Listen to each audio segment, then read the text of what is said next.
Hey guys, welcome and thank you for listening to episode 5 of What on Earth, where I bring you conversations with people who are building the future through science and technology. My guest today is Dr. Cunjiang, Assistant Professor of Mechanical Engineering at the University of Houston in Texas. He and a team of researchers have created the first 100% soft robot, so no rigid components whatsoever. It acts more like artificial muscle than it does an actual machine. In this episode, we get into how he got the original idea, details about how the technology works, and his plan for the future. So, I hope you enjoy this conversation with Dr. Cunjiang Yu.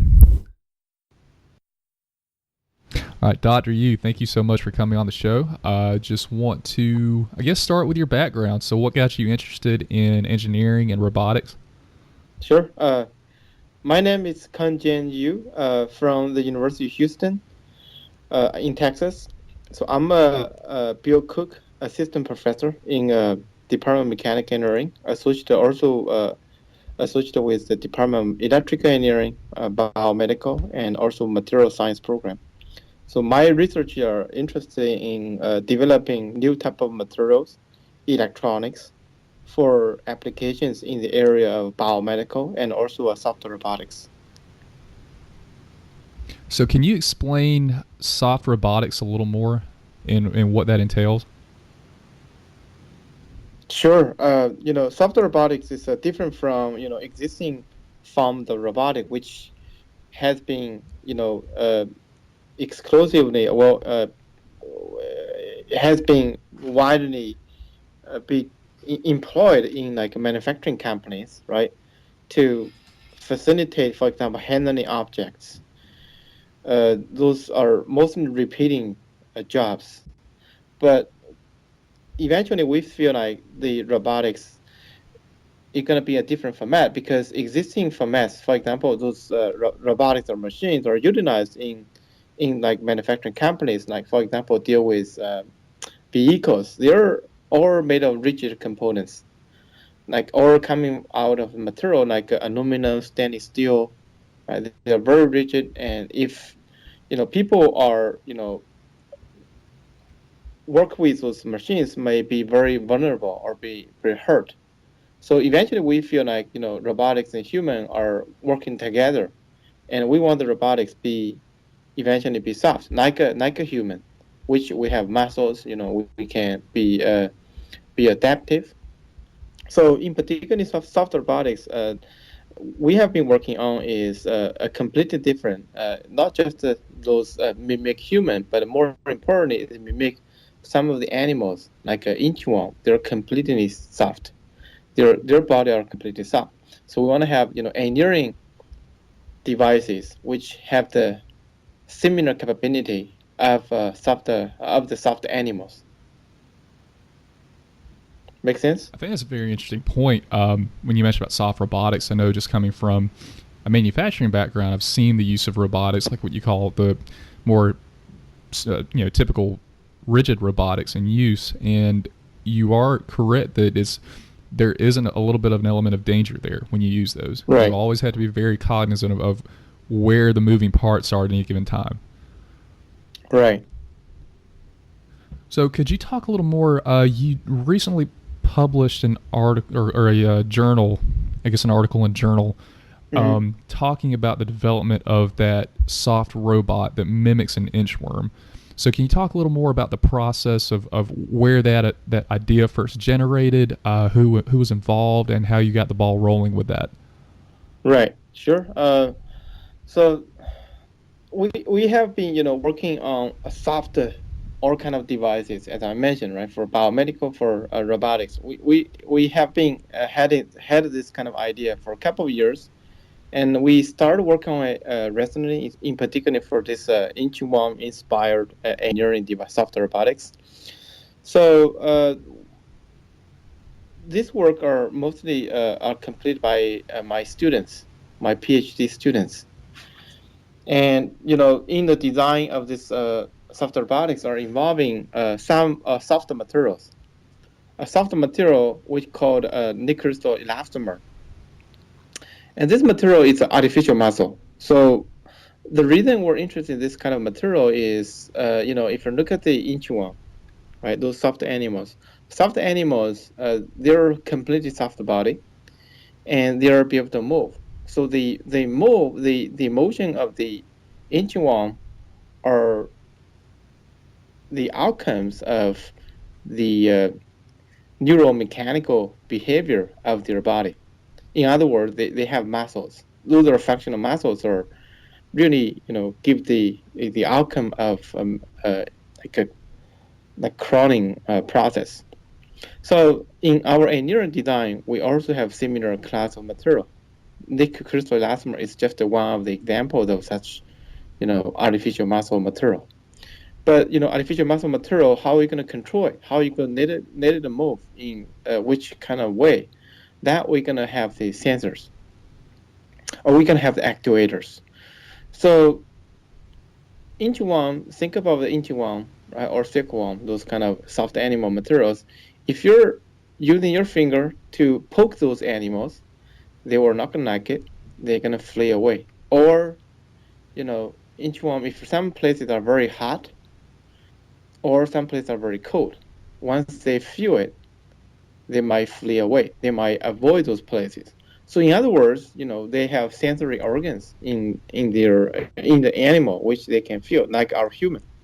So we feel like software body also should have the similar capability. So those are integrated with sensors.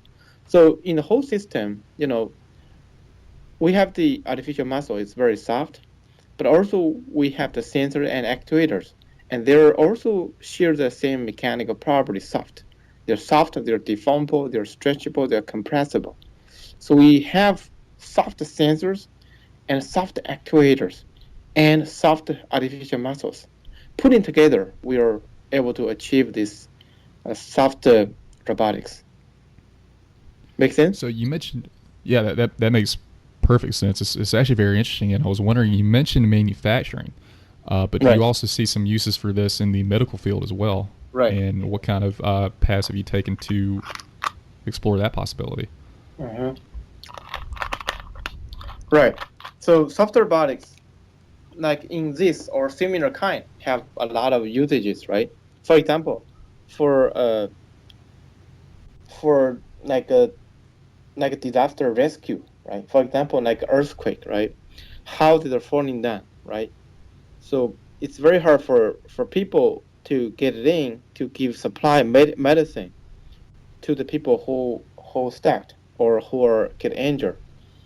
So those soft robotics, they can go to very complex territory and they can you know helping those people by bring stuff to them. They can do detection. They can carrying supplies, carrying medicine. So that's one thing. One of the very important application. The other application is for medical. So these days, if you look at the like surgery process, they all involve a lot of robotics. Not just the doctor using hand to hold the surgery tools to do the surgery, but also have the robotics, especially a lot of very complex, very uh, very sophisticated procedure for surgery that involve the robotics. But think about the our human uh, body or inner organs. They are very fragile. They are very soft. So we feel that those soft robotics can facilitate the surgical process as surgical robotics, which is very important to handling, right? To uh, touching with our human body, and then to perform the surgical process. Instead of those rigid components, they are very frequently damage the human body. It's a very big problem, and now this problem is very hard to avoid. But with soft robotics, we can immediately solve this problem. Make sense to you? It does. So what would be, if it might be hard to estimate, but what would be a good development timeline before we would start seeing something like that in the hospital, in operating rooms? So this is a great question. This prototype we developed or we published in this article is the first step to achieve the crawling motion of the engine one and also in an adaptive way. We call it adaptive is they can feel and then they can respond. In other words, is they can sense and then they will activate. Same word, same meaning. So this is the first type of completely soft robotics, fully soft, no rigid components involved. This is the first type. So we feel like this eventually can have or can be implemented to soft surgical robotics within a couple of years, which we're really interested to pursue. Maybe about 3 years, we're really implemented to the surgical robotics, and we might think of using a different material because this material this existing material, the temperature a little bit high. It might hurt or have adversely impact on the human. So I'm curious, why the inchworm to start? What was it about the inchworm that made you decide, okay, this is the animal that we're going to replicate? This animal is very fascinating to us. This animal is different from human. Human has bones. Human also have skin. So human, to me, is a hybridized system. It's a rigid and a soft, hard and soft. But inchworm, there's no bone. It's completely soft. So that's why it's fascinating to us. We want something completely soft, which can be very important for example, as we mentioned, for like disaster rescue, right? Very complex. They have to be, their shape, their body have to be very adaptable. And also for surgical robotics, same reason. So that's the reason why we start with the inchworm, completely soft. I call it fully soft bodied adaptive robotics. Make sense? It does. Go back to the point about disaster resilience. Right. What types of natural disasters could you see this technology most being used in? Yeah. So as I mentioned, earthquake, right? Earthquake, buildings are falling down. People, right? Or animals or other stuff are stacked in the debris. And it needs time, right? But people are surviving only in a short period of time. But with this robotics, they can supply medicine. They can bring supplies to the people who stuck. They can supply or bring medicine to them. The robot would essentially have the medicine on it and would be able to crawl through into places that human beings would not be able to. Right. Got it.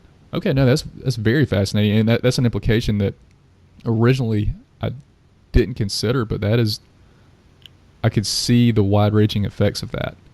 Right. And I think the more you get into it, the more you can start to think of other scenarios where this would work as well, Right. not just earthquakes, but you think hurricanes, tornadoes, Yes, absolutely. even tsunamis as well. Yeah, anywhere Right. where there would be some sort of structural collapse Right. where it'd be difficult for a human being to get into. Right. So I'd like to back up a little bit and talk a little more about how you first got interested in engineering. So take it back to what Long were time you ago, interested in right? as a kid? Yeah. You know,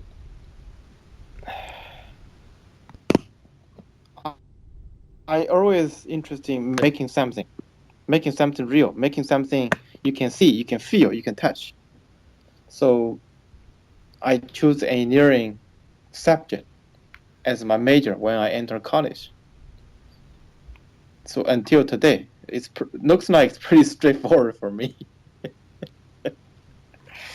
So, and what kind of engineering did you start with in college?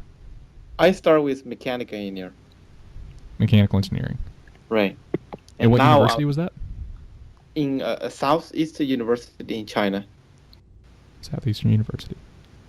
Okay. And then you graduated from Southeastern University, and where was it after that? What Right. was the next step? So after my bachelor, so I switched my degree to electrical engineering. Go to area which is electronics, and it's the interdisciplinary in between mechanical and electrical. So I got my master's degree over there, and then I came to the United States for a PhD. So, what drew you to the University of Houston? What was it about that campus? Yeah, so University of Houston is the largest public university in Houston, and also one of the largest public university in Texas, major research university. So I was hired here to carry out research in the direction of flexible electronics, software electronics. So the research I'm doing, even the software body, is align the category or align the our expectation of soft electronics. So, where did the concept of soft electronic or flexible electronics come from? How long has that been around? Right. So soft electronics coming from about 20 years ago, which the first the demonstration is a foldable display. A display can fold. Paper display, right? Foldable display, plastic display. So that's come out in 1999. So, by foldable display, do you mean the screen? So the Yeah, screen the you could screen. fold Yeah. and Yes. okay. Yes. So Yeah. okay, so that was the the first starting instance. point. That's the start from BioNav. And could you trace kind of how flexible electronics evolved from that first foldable display in 1999 through the present day to where your project is pretty much the capstone of flexible electronics in terms of what it can do? But what was that middle point in there? How did everything progress from a screen you can fold into a perfectly soft robot? Well, that's a good question. If you look at the history, the flexible electronics,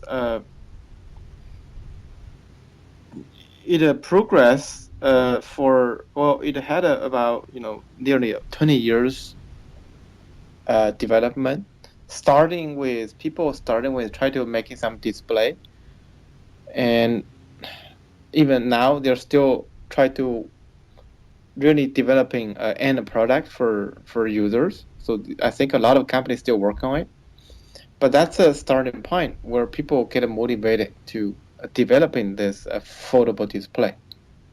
So the inventor was my advisor. Really? Yes. Or what's his name? Oh, it's John Rogers. Joan Rogers. Mm-hmm. Now at the Northwestern University. And is he still involved in excuse me, is he still involved in flexible electronics? Yeah, he is. He's a leader in this field. He created this field, and he's a big leader in this field. Okay. So was he involved with this project as well? Is this somebody that you sought advice from when you were going through this project? No, he's not involved. This is just completely different. This is just our student work on it. Student from University of Houston. Do you handpick the students that work on your team to develop these sort of projects? And if No, so, what sort of? Yeah. So this project need a lot of expertise.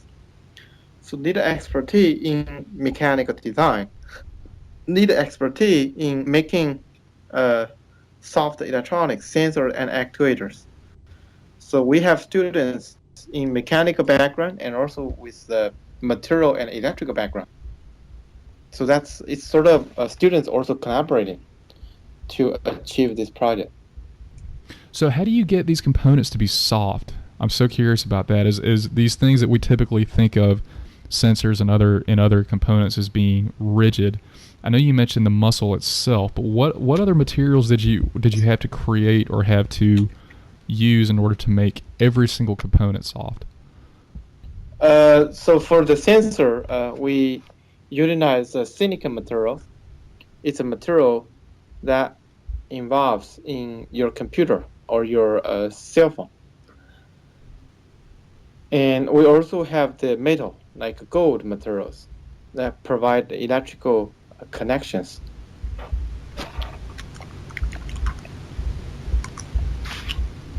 So for gold and silica, you said these are the same as what we see in consumer electronics today, correct? Right. So for something like gold, which is typically solid, how are you able to get it and turn it into something that is now obviously still solid but no longer rigid? Right. This is a great question. We make it a very thin.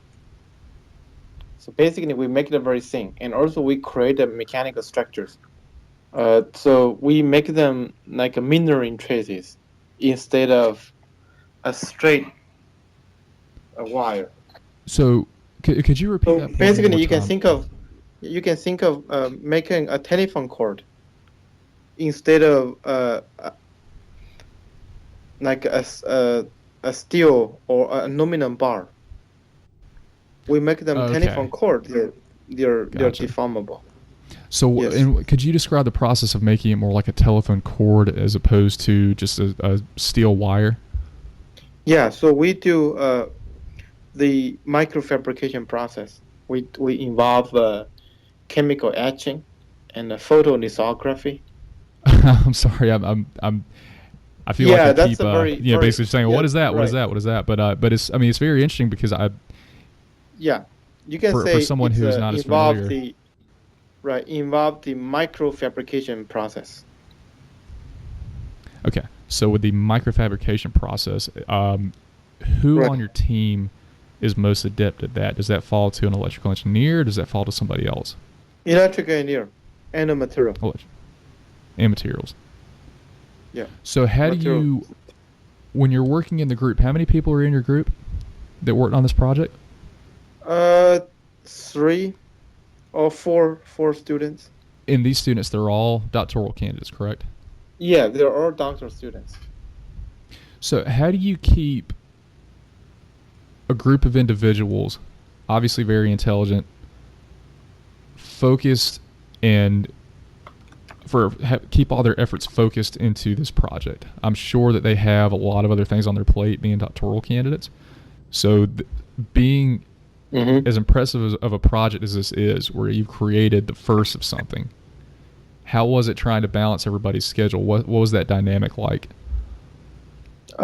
Students are also excited to pursue this project. So, yeah, so we have this idea, and students get excited about it, and then they start to really realize this. So what was that initial point where you realized, wow, we could actually make something that the world's never seen before? What was that like? I think it's a couple of years ago. I already have this idea. So when you realized it a couple years ago, was it a process? Yeah. How did you? Was it a process of recruiting students, or how did that work? Did they come to you once? Did you have to post it somewhere? How did you get people to really support this idea and to give you the momentum Oh, to carry it through? yeah. As a research group, right? You have a lot of ideas, and so at that moment we didn't have student to work on. Student might have something more important or have more urgent need. So the time they're working on it, just now they have some time they can work on it. So then they work on it and then they realize it. So was there a vetting of ideas? Did you start with a larger group of ideas and then eventually have to narrow it down into this? Sort of, because some of the work you need to have funding support, right? So that's another constraint. We need to have a funding support to support the project. And where does your financial At that support time, come we also from? didn't have. So my financial support all from federal agencies and also industry. So when you move to commercialize a technology, that interface Mm-hmm. between creating it in the lab and proving out that concept and now actually having it be manufactured and distributed, how does that work? So we're still in the research lab. We're not trying to the or and it's not to the stage that can immediately to be manufactured and distributed. We're not to that level yet. We're still in a research lab. So at this point, have companies tried to contact you, or have your industrial Yeah, sponsors? we have few, actually a lot of companies contact us. I'm not sure if you're allowed to divulge any names. Probably not at this moment. That's totally fine. Um, so what is the next step for you, and what's the next step for your team? So you've created this new type of soft robot. You've proven out the concept. It works. So could you describe maybe what the next year looks like for you? Yeah, so the next step is we're gonna optimize these soft robotics, make them more energy efficient. And also we want to be more close to applications such as the rescue, resilient, and surgical robotics. That's something we're very interested in. So we want to implement the existing prototype of device to new type of devices. And do you plan on using the same team, or is this going to be a new set of students that helps you out moving forward? Yeah, we're gonna, some students gonna continue, but we're gonna have some new students involved. And how do you see the field of soft robotics evolving, say, in the next 5 to 10 years? So In the next few years, I think software robots really can come into our daily life for a lot of purposes. As I mentioned, surgical robotics could be one of the important application, and also some other things like nursing robots. There are a lot of. I think it's eventually going to be really, human and robotics. The boundary are become very blurred.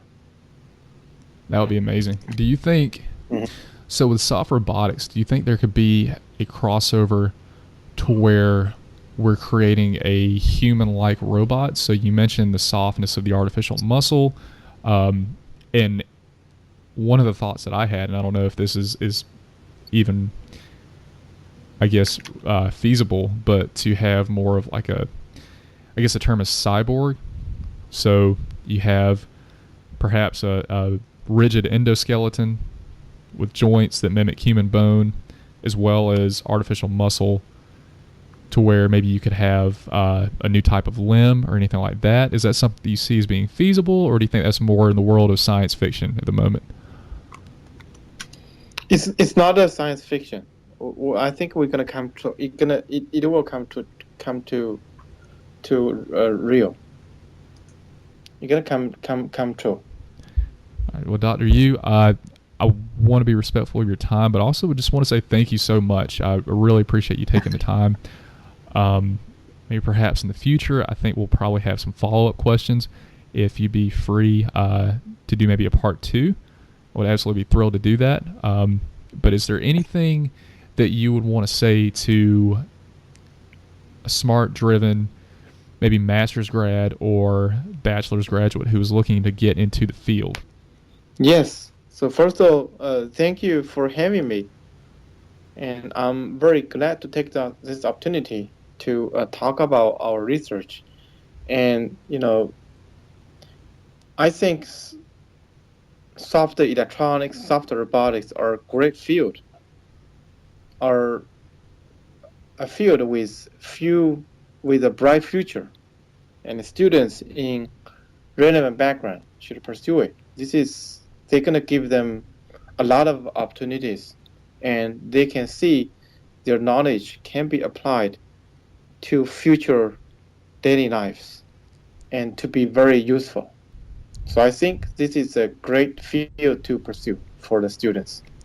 All right, well, you heard it here. So if you are mechanical engineering, electrical engineering, Yeah, I'm material mechanical, science, and I think mechanical engineering students, electrical engineering students, and material science students, and even more biomedical students, they should be able to pursue this. yeah, absolutely. I think the benefits are wide ranging, and Right. we've obviously just scratched the surface, and I can't wait to see what's going to come. I'm really excited about it. So I will post everything in the show notes. So everything we talked about here. Dr. Yu, University of Houston, looking for some smart grads to help out on some really interesting projects. So if you do have a relevant background, I would definitely check it out. Thank you. Dr. Yu, thank you so much. Thank you. Hey everybody, I hope you enjoyed the episode you just heard. If you like it, you can subscribe to the show on Apple Podcasts, Google Play Music, or YouTube. And if you have any tips or suggestions for something you may want to learn about or how I can improve the show, please let me know and I'll include links in the show notes on how you can reach me via Facebook, Twitter, or email. And as always, thanks for listening.